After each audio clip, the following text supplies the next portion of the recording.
Hey everyone, welcome to a deep dive today into the world of ISO 14000. Yeah, that's gonna be a good one. It is. We're going to be exploring how this set of standards can help any organization, like seriously, any We organization, are small. exactly, achieve what we call environmental excellence. That's right. We've got some pretty cool sources lined up for you today. We've got We do? guides for small and medium-sized enterprises. Those are really helpful. Really helpful, very practical. We've got explanations of the standards themselves, But kind of like, getting into the nitty-gritty, breaking it down. breaking it down, and then we actually have a case study to see how this stuff works in practice. Yeah, rubber meets the road kind of thing. Exactly. Yeah.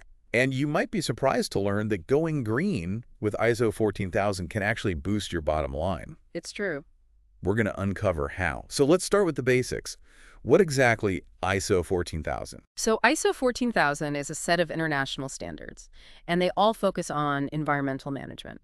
What it does is it provides a framework for organizations to identify, manage, and improve their environmental performance. You can almost think of it as a toolkit for minimizing your environmental footprint. Okay. And why is it so relevant today? Well, we're seeing increasing societal pressure for businesses to operate sustainably. Consumers are more aware of environmental issues than they ever have been before. And in addition to that, regulations are becoming stricter. ISO 14000 helps companies meet these expectations and even get ahead of the curve. Okay, so it's not just about compliance, it sounds like. It's Yeah. about proactive environmental Stewardship, yeah. stewardship. I like that. Okay. One of the key concepts within ISO 13000 that we found is the environmental management system, or what we call an EMS. Can you kind of break that down for us? Sure. An EMS is a structured approach to managing an organization's environmental impact. So it really provides a systematic way to identify, control, and then ultimately reduce those impacts. Okay, so it's kind of like a roadmap. Yeah, roadmap to environmental responsibility. Okay, I like that. So is this like a one-size-fits-all solution? Or is it? That's a great question, and it's actually not a one-size-fits-all. An EMS is designed to be flexible and adaptable to any organization regardless of its size, industry, or location. It's about finding the right approach for your specific circumstances. From your experience, what are some of the biggest misconceptions about implementing an EMS?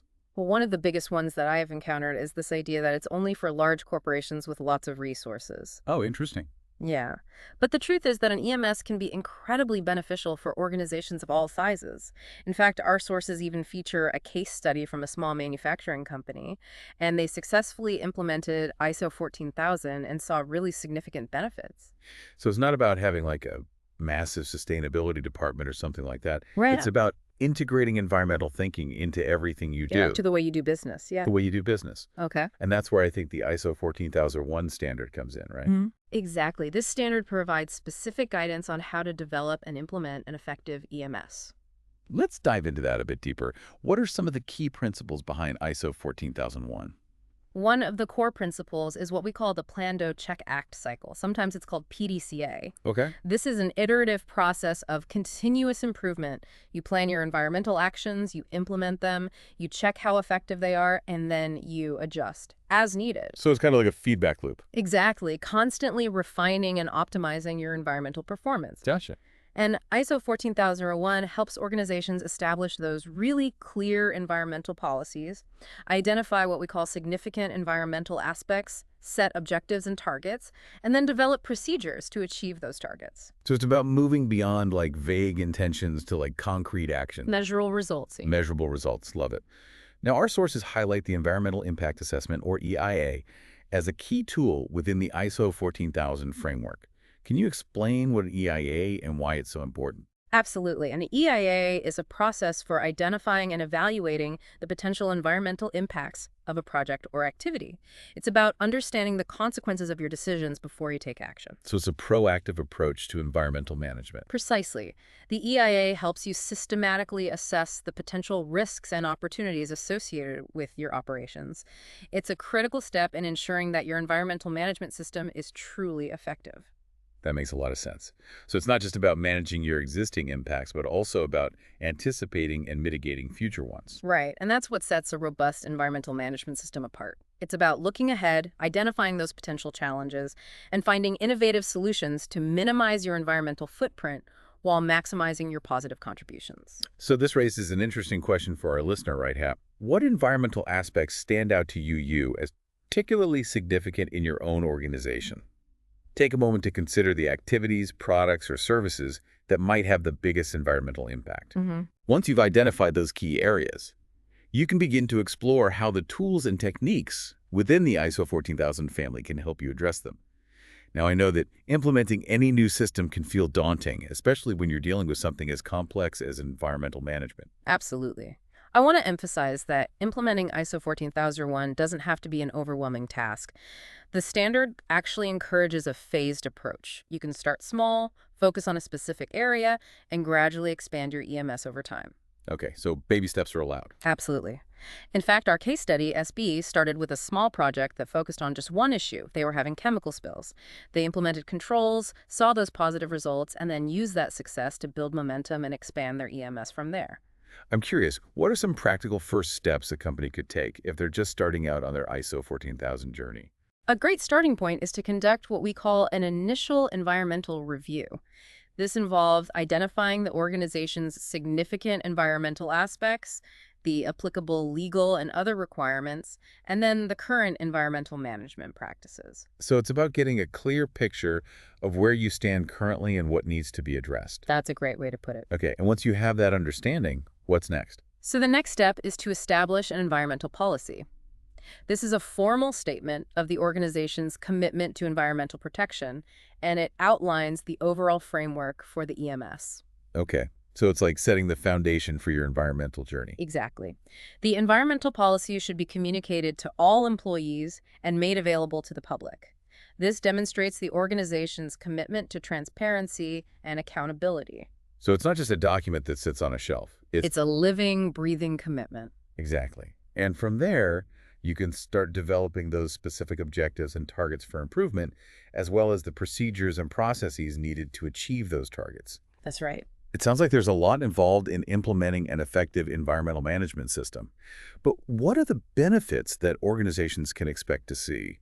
Is it all about reducing environmental impact, or are there other advantages? Well, while reducing that environmental impact is certainly a primary goal, the benefits of implementing ISO 14001 go far beyond that. This is where it gets really fascinating for me. Our sources indicate that going green with ISO 14000 can actually lead to improved business performance and even increased profitability. You're absolutely right. By reducing waste, conserving resources, and boosting efficiency, companies can lower their operating costs. Plus, a strong environmental track record can be a major selling point for customers and investors. It can also help companies access new markets, particularly those with strict environmental regulations. Not to mention, it can have a positive impact on relationships with regulators, the public, and other stakeholders. Wow, it sounds like a win-win situation for both the environment and the bottom line. Yeah. But let's break down some of those benefits a bit further. What are some specific examples of cost savings that companies have achieved through ISO 14001? Well, one of the most tangible benefits is cost savings. By reducing energy consumption, minimizing waste generation, and optimizing resource use, companies can see significant reductions in their operating expenses. And I imagine this is particularly relevant in today's world with rising energy prices and increasing pressure to reduce waste. Absolutely. And beyond cost savings, ISO 14001 can also lead to improved efficiency. By streamlining processes, reducing waste, and optimizing resource allocation, organizations can often achieve greater productivity and output with fewer inputs. That's a powerful advantage in today's competitive market. It's not just about doing good for the environment, it's about Doing good for business as well. doing good for business. I want to touch on a benefit that I think is often overlooked, the impact on employee morale and engagement. When employees see that their company is taking environmental responsibility seriously, it can boost their pride and motivation. You're right. That's a critical aspect. When employees feel good about working for a company that aligns with their values, it can lead to increased job satisfaction, loyalty, and even reduced turnover. And that can have a ripple effect throughout the organization, Absolutely. creating a more positive and productive work environment. Yeah. Okay, so we've explored the core principles of ISO 14001, the benefits of implementing an EMS, and the importance of taking a phased approach. But I'm curious, what advice would you give to an organization that's on the fence about whether or not to pursue ISO 14001 certification? I would say that while certification is not mandatory, it can provide a number of valuable benefits. Like what? Well, for one, it provides independent verification that your EMS meets the requirements of the standard, and that can enhance your credibility and reputation with customers, investors, and other stakeholders. So it's kind of like a stamp of approval, Yeah. demonstrating that you're serious about environmental responsibility.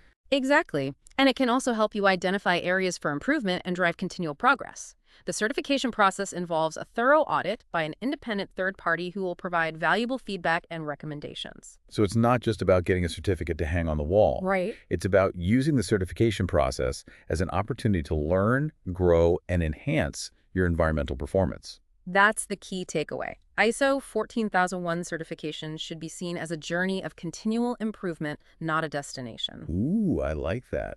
A journey, not a destination. Mm. Now, before we wrap up this part of our deep dive, I want to shift our focus to another crucial aspect of ISO 14001 monitoring, measurement, and compliance. Why are these elements so important in the context of an effective EMS? Well, monitoring, measurement, and compliance are essential for ensuring that your EMS is actually delivering those desired results. So it's about turning good intentions into tangible outcomes. Exactly. You need to be able to track your progress, measure your performance against your objectives, and ensure that you're meeting all applicable legal and other requirements. Okay, that makes sense. But how does ISO 14001 guide organizations in these areas? The standard provides specific guidance on establishing procedures for monitoring and measuring key environmental aspects such as energy consumption, waste generation, and water use. It also emphasizes the importance of regularly reviewing this data to identify trends, assess performance, and identify areas for improvement. So it's not just about collecting data, it's about using that data to drive meaningful change. Precisely. And this data-driven approach is crucial for demonstrating progress to stakeholders and building credibility. Speaking of stakeholders, our sources emphasize the importance of stakeholder engagement throughout the ISO 14000 journey. Why is this so crucial? Stakeholder engagement is about recognizing that environmental responsibility is a shared responsibility. It's about involving everyone who has a vested interest in the organization's environmental performance: employees, customers, suppliers, regulators, the community, and even future generations. So it's about moving beyond a compliance-only mindset to a more collaborative and proactive approach to environmental stewardship. Exactly. It's about building relationships, fostering trust, and working together to create a more sustainable future for all. I love that. And on that note, I think it's time for us to take a quick pause. We'll be back in a jiffy to continue our exploration of the incredible world of ISO 14000. Welcome back. Before the break, we were talking about the importance of stakeholder engagement in the ISO 14000 journey. Yeah, and I think it's worth emphasizing that stakeholder engagement isn't just a one-time activity, right? No, not at all. It's an ongoing process of communication, collaboration, feedback. Absolutely. It's about building those lasting relationships and working together to achieve those shared environmental goals.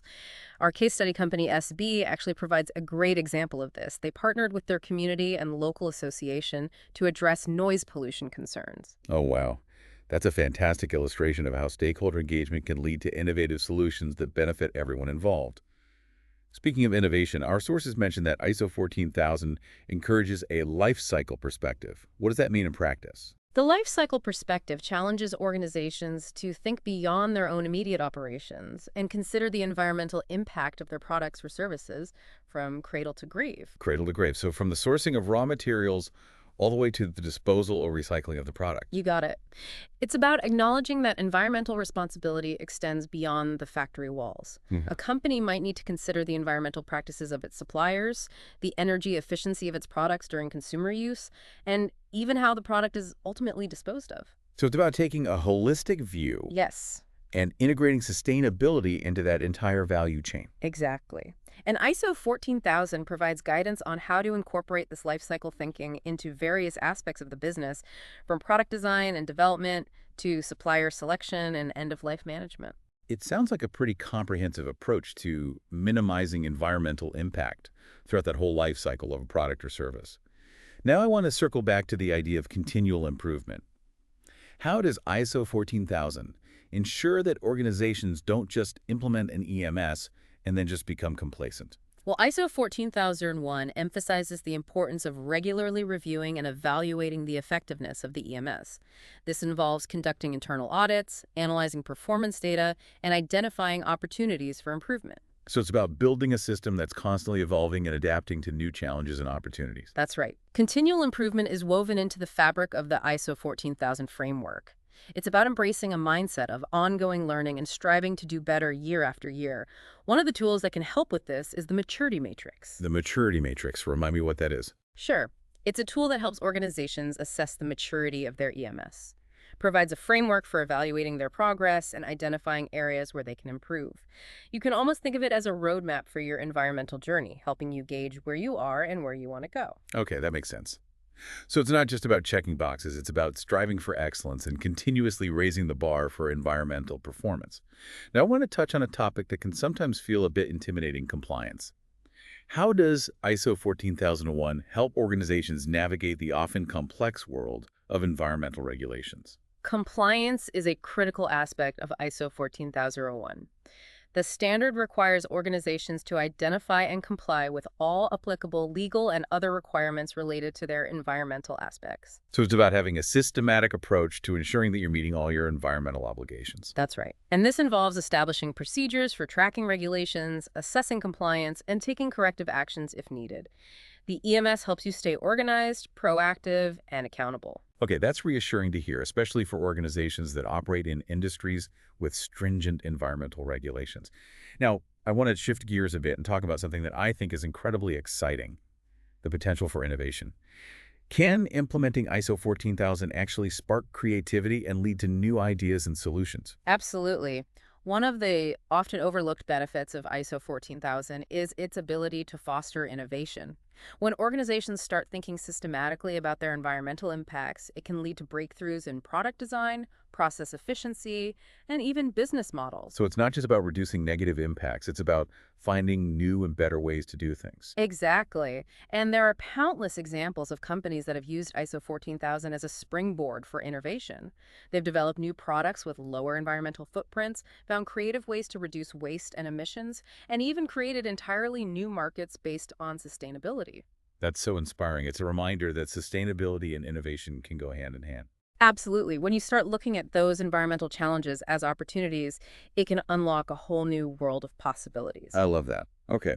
We've covered a lot of ground in this deep dive, but there's one more area I want to explore before we wrap things up: the human element. How does ISO 14001 address the role of people in environmental management? Well, people are at the heart of any successful environmental management system. ISO 14001 recognizes this and emphasizes the importance of competence, training, and awareness. So it's about ensuring that everyone in the organization understands their role in protecting the environment and has the skills and knowledge to contribute effectively. Exactly. The standard requires organizations to provide appropriate training to employees at all levels, from top management to frontline workers. It's also about fostering a culture of environmental responsibility where everyone feels empowered to identify problems, suggest solutions, and contribute to that continuous improvement. It sounds like a shift from a top-down approach to a more collaborative and inclusive approach to environmental management. That's a great way to put it. When everyone in the organization feels ownership of the EMS, it becomes much more effective and sustainable in the long run. Okay. So we've explored the importance of stakeholder engagement, the life cycle perspective, continual improvement, compliance, innovation, and the human element. I think we've covered a lot of key ground here. We have, but I think there's always more to learn and explore when it comes to ISO 14000. You're absolutely right. And before we conclude our deep dive, I want to leave our listener with a final thought. We've talked about the many benefits of ISO 14000 for organizations, but what does it all mean for the bigger picture? That's a great question. When organizations prioritize environmental responsibility, they're not just improving their own bottom line, they're contributing to a healthier planet for everyone. So it's about recognizing that we're all interconnected and that the choices we make as individuals and as organizations have a ripple effect that extends far beyond ourselves. Exactly. And this is where I find hope. When businesses embrace sustainability as a core value, it creates a powerful force for positive change. It's about shifting from a mindset of competition to a mindset of collaboration, realizing that we're all in this together and that we need to work together to create a world where both people and the planet can thrive. Beautifully said. And that's the message I hope our listeners take away from this deep dive, that ISO 14000 isn't just a set of standards, it's a framework for creating a better future. A future where environmental responsibility is woven into the fabric of our businesses and our lives. That's a future I'm incredibly excited to be a part of. So, to our listeners, I encourage you to explore the additional resources we've provided and to share your own experiences or questions. Let's keep this conversation going and continue to learn and grow together on this journey toward environmental excellence. Thank you for joining us on this deep dive. Until next time, keep learning, keep questioning, and keep striving to make a positive impact on the world around you. We are back for the final part of our deep dive into the world of ISO 14000. Yeah, ready to wrap up our exploration of environmental excellence. Absolutely. We've covered so much ground, like from those core principles of ISO 14001 to the importance of stakeholder engagement and that continual improvement. Yeah. But I want to leave our listeners with some practical takeaways. Let's say they're totally convinced of the benefits and they're ready to embark on their own ISO 14000 journey. Where should they begin? Well, a great first step is to really just understand the context of their organization. Like, what are their environmental impacts? What are the legal and other requirements that they need to meet? What resources and expertise do they have available? So it's about taking stock of where they are now and where they want to go. Exactly. And once they have a clear picture of their starting point, they can start developing their environmental policy and setting those objectives and targets. Okay, so let's assume they did that initial groundwork. What's the next, crucial step? Implementation. And remember, this doesn't have to be a daunting task. They can start small, focus on a specific area, and gradually expand their EMS over time. That phased approach, right? It seems to be a recurring theme. It is. It's reassuring to know that organizations can kind of, dip their toes in the ISO 14000 waters, Right. without feeling totally overwhelmed. Absolutely. And throughout this journey, it's so crucial to involve stakeholders every step of the way. Communication is key. Speaking of communication, our sources emphasize the importance of not just talking about environmental responsibility, but also demonstrating it through those concrete actions. That's so true. It's about walking the walk, not just talking the talk, you know what I mean? Organizations need to show their commitment to environmental excellence through their actions, not just their words. Okay. So what are some tangible ways that organizations can demonstrate their commitment? Well, it could be anything from investing in energy-efficient technologies to reducing waste and emissions to partnering with suppliers who share their sustainability values. It's about making choices that really reflect their environmental policy and objectives. So it's about aligning their actions with their values and making sustainability an integral part of how they do business. Yeah, precisely. And when organizations do that, they not only benefit the environment, but they also reap the rewards of that enhanced reputation, improved employee morale, and increased profitability. Right. It's a win-win for everybody involved. Now, before we wrap up completely, I want to touch on one final point that's been a recurring theme throughout our deep dive. The idea that ISO 14000 is a journey, not a destination. That's a great way to sum it up. It's about continual improvement, always striving to do better, to be more sustainable, to make a positive impact on the world around us. And it's a journey that we can all be a part of, regardless of our role or our industry. Absolutely. Whether you're a CEO, a manager, or a frontline worker, you have the power to make a difference. Absolutely. So to our listeners, I encourage you to embrace the principles of ISO 14000, to seek out opportunities to learn and grow, and to join us on this journey toward a more sustainable future. Thank you so much for joining us on this deep dive into the world of ISO 14000. We hope you found it insightful and inspiring. We did too.